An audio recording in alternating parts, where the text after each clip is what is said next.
แสงสุรีจรัสงามอลามล่าเฉลิมพระชนมพรรษาพระทรงศรีปวงประชาพักมั่นคงองค์จักรีสดุดีองค์ราชาพระภูวนัยทรงสืบสารรักษาและต่อยอดทรงสืบทอดราชกิจ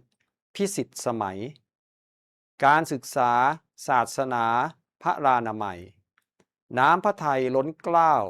เหล่าปวงชนขอพระองค์ทรงปีเปรมเกษมสันต์เป็นมิ่งขวัญนำไทยสุขทุกแห่งหนขอไตรรัตน์เทวันบันดาลดลถวายพระพรชัยมงคลทรงพระเจริญด้วยเกล้าด้วยกระหม่อมขอเดชะข้าพระพุทธเจ้านายจักรภพมงคลสวัสดิ์ผู้อำนวยการวิทยาลัยเกษตรและเทคโนโลยียโสธรพร้อมด้วยข้าราชการและเจ้าหน้าที่วิทยาลัยเกษตรและเทคโนโลยียโสธร